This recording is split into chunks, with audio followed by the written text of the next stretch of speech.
Alrighty everyone, welcome back. It is now getting closer to the end of November of 2022, and with Star Wars Andor now over, a lot of fans are looking forward to the latest Star Wars show, The Bad Batch Season 2, which debuts this January, followed by Mando 3 in February, and then Ahsoka for spring/summer of this year, and others beyond that.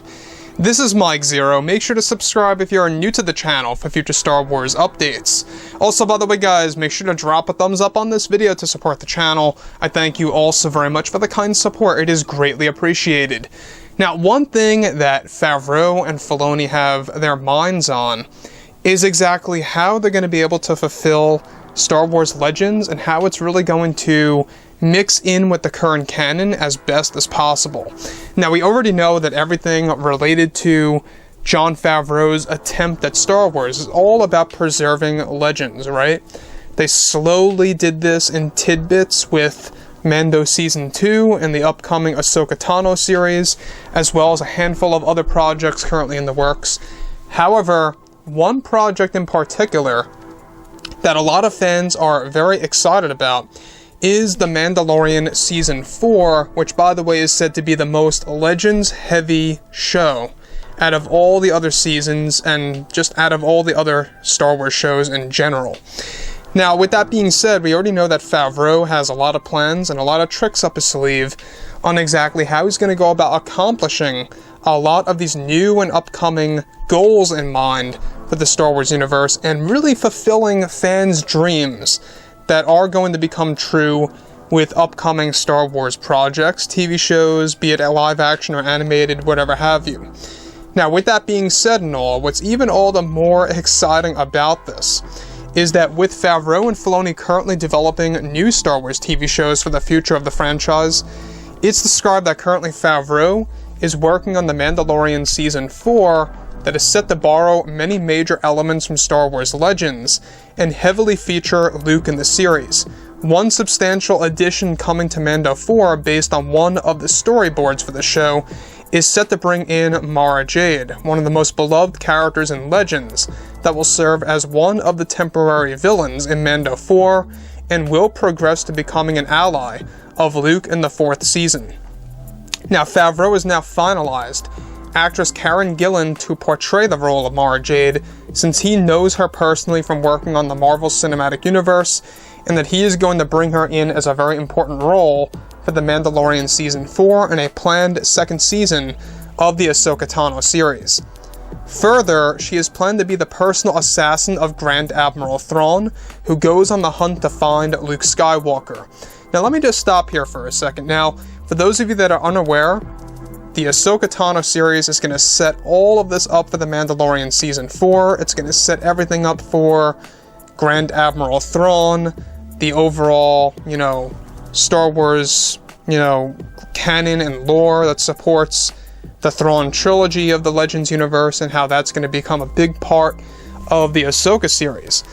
And what's going on here between Favreau and Filoni is that they are going to be making a canon that Mara Jade, instead of being Palpatine's personal assassin, she's going to be Grand Admiral Thrawn's personal assassin this time around. So you can see how they are staying accurate, but they're changing a couple of things around based on the most recent storyboard illustration descriptions.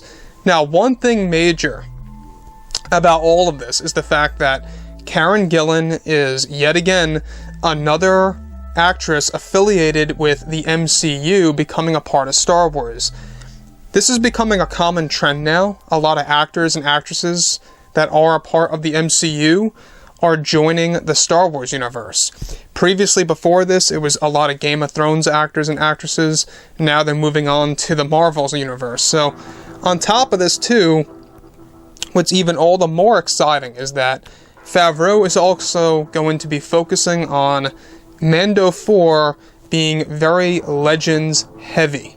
And what I mean by that is, he's going to be taking a lot of core elements from the Thrawn trilogy, Shadows of the Empire, and the New Jedi Order books. So if you guys want to go ahead and read up on those Legends essentials, that's really going to give you a better idea of what Favreau is really cherry-picking from when it comes to Star Wars as a whole. So you can see where they're trying to go with all of this. Now, with that being said too, what's even all the more exciting is that Favreau also has a plan for the Ahsoka series, by the way, to have one of the best lightsaber duels in Star Wars history. He himself said this, that he has a lightsaber duel planned out that's going to be a big deal, that's created by Favreau himself and Filoni. Now, on top of that, the latest storyboard illustration for Mando 4 features both Luke and Mara Jade engaging in a lightsaber duel on top of the Yavin 4 base that is planned to be Luke's second temple in the new Disney canon of Star Wars. Mara Jade here is said to be all decked out in black, just like in Legends, with a purple hue lightsaber blade clashing with Luke's green one. Another storyboard showcases Grand Admiral Thrawn taking Mara Jade as prisoner at some point, similar to how Kenobi was held prisoner under Dooku on Geonosis. This is likely after she becomes an ally of Luke and gets caught by Thrawn after discovering her turn to the good side. Favreau and Filoni are on a goal to portray Star Wars Legends as accurately as possible for the fans. Now, the thing that I do want to point out here that's very important that a lot of fans should know is that what Favreau has planned for Mando 4 is that what he wants to do is that he wants to make sure that Mando 4 is going to heavily feature a lot of the core villains. Palpatine, Thrawn, and yes, even Prince Shizor is going to play some kind of role in Mando 4 as we previously discussed. Hence why Shadows of the Empire will play a role, as well as a Thrawn trilogy.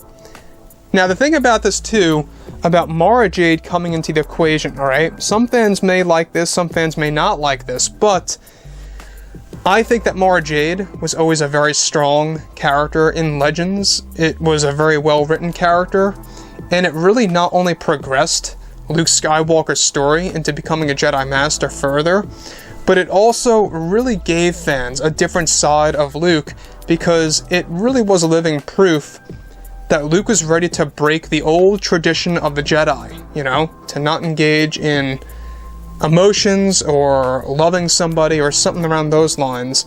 Luke breaks that whole entire system, and he's about to do it again in the current canon, and that's what Favreau is setting up.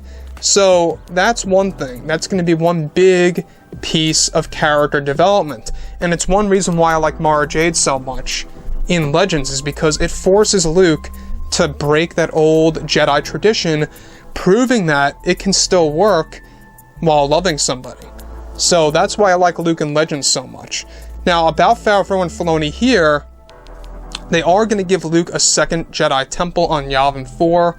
The one that you see on Ossus, the one that you see in Book of Boba, is labeled as a backup temple. The one that is actually going to house Ben Solo and his Jedi training.